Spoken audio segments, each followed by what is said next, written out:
नमस्कार दोस्तों। आज का जो वीडियो है वो सेकंड वीडियो है इंटॉक्सिकेशन एडिक्शन की सीरीज़ में।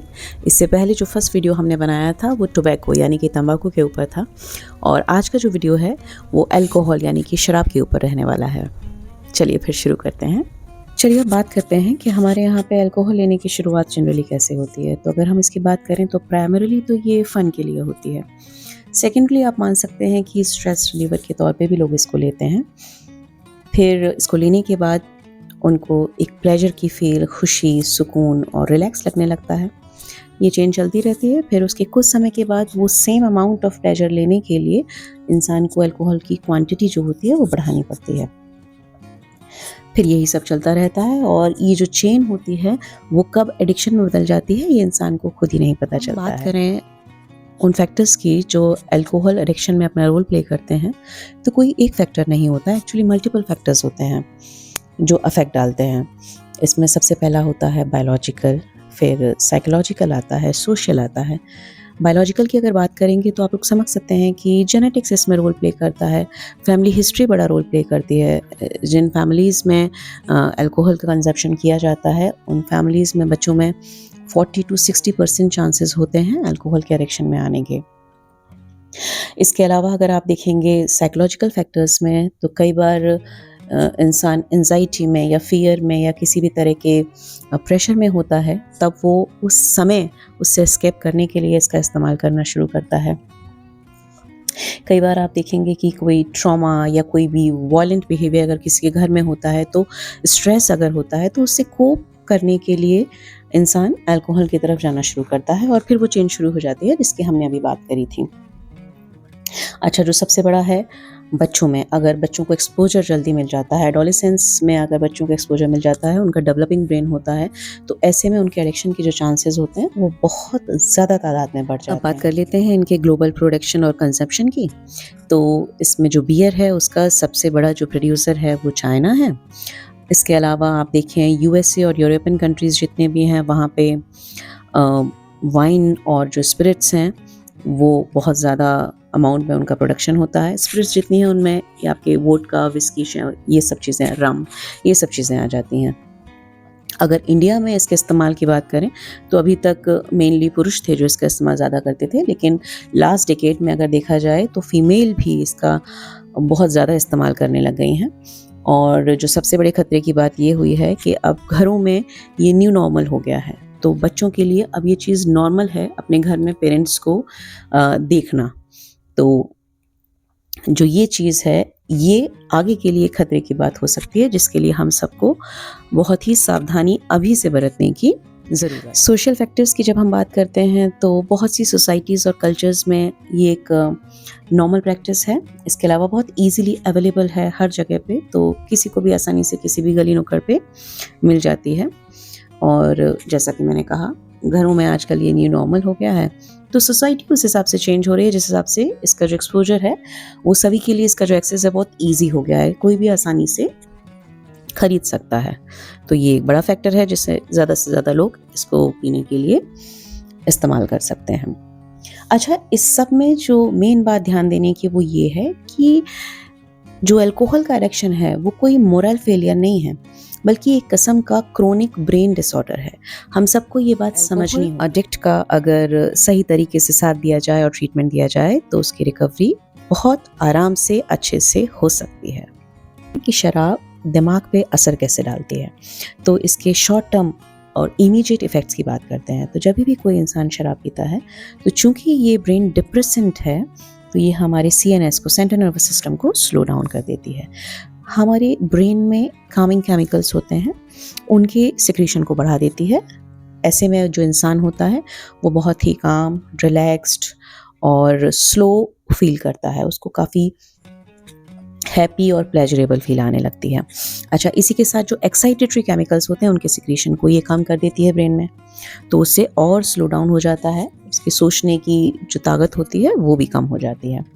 अच्छा, डोपामीन जो होता है न्यूरोट्रांसमीटर, उसके सिक्रीशन को ये बढ़ा देता है, तो उससे क्या होता है, वो शॉर्ट टर्म कॉन्फिडेंस और हैप्पीनेस की वो फील आती है। बेसिकली एक मेजर फैक्टर होता है उस फील को लेने के लिए, जो वो कॉन्फिडेंस की और जो प्लेजर की फील है, जो मज़े की फील है, जो दुनिया को भूल जाने की जो फील होती है ना, स्ट्रेस फ्री वाली जो फील होती है, उसको लेने के लिए ही लोग इसको बार बार लेना शुरू करते हैं और फिर एडिक्शन की तरफ चले जाते हैं।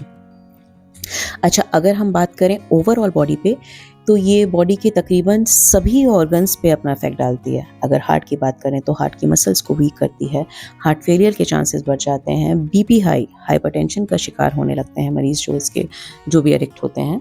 अगर लिवर की बात करें तो लिवर को तो ज़बरदस्त डैमेज करती है, हम सभी लोग जानते हैं। डिफरेंट किस्म के कैंसर्स के लिए बड़ी प्रोन कर देती है हमारी बॉडी को। इसके अलावा जो डाइजेस्टिव ट्रैक होता है वहाँ पे पैंक्रेटाइटिस होने का खतरा बढ़ जाता है, स्टमक में, एसोफेगस में अल्सर होने का खतरा बढ़ जाता है। अगर मेल और फीमेल फर्टिलिटी की बात करें तो रिप्रोडक्टिव सिस्टम को ये बहुत बुरी तरह से डैमेज करती है। मेल्स में बेसिकली प्रॉब्लम ये होती है इरेक्टाइल डिसफंक्शन हो जाना, इनफर्टिलिटी हो जाना, टेस्टोस्टेरोन की जो लेवल होते हैं उसे कम करती है। फीमेल्स में इनफर्टिलिटी इश्यूज जो होते हैं वो बढ़ जाते हैं, हार्मोनल इम्बैलेंस होने लगते हैं। अच्छा, जो प्रेग्नेंट लेडीज़ होती हैं जो इसका इस्तेमाल करती हैं उसमें और ज़्यादा डैमेज इसलिए होती है क्योंकि इसमें बच्चों में कुछ बर्थ डिफेक्ट्स हो जाते हैं, उनके चांसेस बहुत ज़्यादा बढ़ जाते हैं, आप ये कह सकते हैं। तो जो प्रेग्नेंट लेडीज़ हैं उन लोगों को तो बहुत ज़्यादा सावधानी से रहना चाहिए क्योंकि उस समय पे वो अपने साथ साथ एक आने वाले जीवन को भी ख़राब। ब्रेन की बात करें तो लॉन्ग टर्म में मेमोरी लॉस हो जाना, कंसंट्रेशन पुअर हो जाना, ब्रेन डैमेज तो होती है लॉन्ग टर्म में इसका इस्तेमाल करने से। अच्छा, इसमें मेटाबॉलिज्म में भी इस पर इफेक्ट पड़ता है। अब इंसान डायबिटीज़ के लिए प्रोन हो जाता है क्योंकि कैलोरीज बहुत जाती हैं तो वेट बढ़ जाता है, बेली फैट आने लग जाता है। तो इसमें आप देख रहे होंगे कि बॉडी के तकरीबन सभी जो मेजर पार्ट्स हैं, जो भी मेजर ऑर्गन्स हैं, वो सब इससे इफेक्टेड। अच्छा, जो शॉर्ट टर्म जो क्विक इफेक्ट्स होते हैं उसमें एक्सीडेंट्स हो सकते हैं, पॉइजनिंग हो सकती है, वायलेंस कर सकता है इंसान, रिस्की सेक्सुअल बिहेवियर भी कर सकता है। तो ये सब उसके ज़बरदस्त साइड इफ़ेक्ट्स होते हैं। हमने बात करी इसके नुकसानों की, अब बात कर लेते हैं इसके प्रिवेंशन और ट्रीटमेंट के ऊपर। तो देखिए, प्रिवेंशन की अगर हम बात करें तो उसमें सबसे पहले तो यही आएगा कि इसकी ईजी अवेलेबिलिटी पे ध्यान रखना पड़ेगा। हर जगह कहीं भी ईजीली अगर ये अवेलेबल होगी तो आसान नहीं होगा किसी भी एडिक्ट को उससे बचा पाना।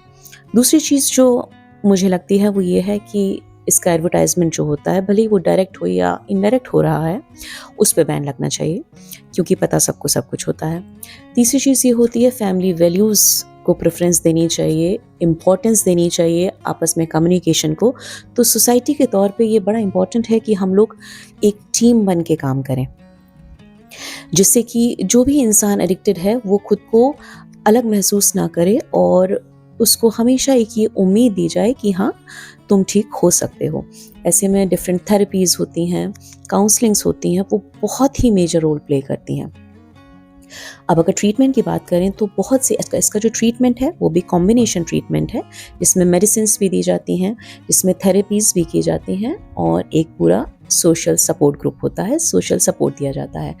हमारी इंडिया में वो इतना कॉमन नहीं है। अगर बाहर के देशों में देखा जाए तो वहाँ पे तो बाकायदा सेल्फ हेल्प ग्रुप्स होते हैं, जैसे अल्कोहलिक एनोनिमस करके, उसी तरीके के और भी ग्रुप्स होते हैं। तो उसमें क्या होता है कि ये सभी लोग आपस में वीकली मीटिंग करते हैं, एक दूसरे से अपने एक्सपीरियंस शेयर करते हैं और उसके भी अलग अलग स्टेप्स हैं। अगर आप लोग चाहेंगे तो कमेंट करिएगा, फिर उसके बारे में भी डिटेल में हम बात कर सकते हैं। अच्छा, अब हम बात करते हैं मेडिसिन्स की। कई बार क्या होता है कि मेडिसिन्स की हेल्प के ज़रिए जो विड्रॉल सिम्टम्स होते हैं, उनकी जो सिवियरिटी होती है उसको बहुत कम किया जाता है, जिससे जो एडिक्ट है उसके लिए बड़ी आसानी हो जाती है उस फेज़ से निकलने में। अदरवाइज़ जो विड्रॉल वाला जो फेज़ होता है, जिस समय छोड़ने के जो सिम्टम्स आते हैं, जो साइड इफ़ेक्ट्स आते हैं, वो कई बार मरीज़ को बहुत परेशान कर देते हैं। तो इसीलिए मेडिसिन्स भी होती हैं जिससे मरीज़, अगर मान लीजिए जो भी एडिक्ट है वो अगर शराब पिएगा तो कुछ मेडिसिन्स हम देते हैं, उससे होता है कि उसको प्यूकिंग, उसको उल्टी जैसा फील होता है तो वो फिर उसे अवॉइड करने लग जाता है। उसकी जो अर्ज होती है अल्कोहल लेने की वो कम होने लगती है। तो हर तरीके का ट्रीटमेंट अवेलेबल है, बस आपको शुरुआत करनी है और एक बार अगर आप ठान लेंगे तो आप बिल्कुल कर सकते हैं।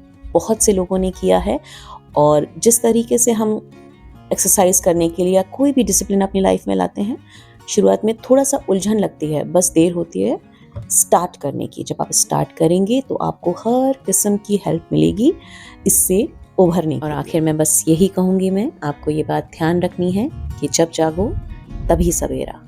कुछ भी असंभव नहीं है और आप कर सकते हैं। बहुतों ने किया है और आप भी आराम से कर लेंगे। बस ज़रूरत है सोच लेने की कि नशे को छोड़ना है। चलिए, आज की बात बस यहीं तक। फिर मुलाकात करेंगे किसी नए सब्सटेंस के ऊपर। तब तक के लिए bye bye and take care.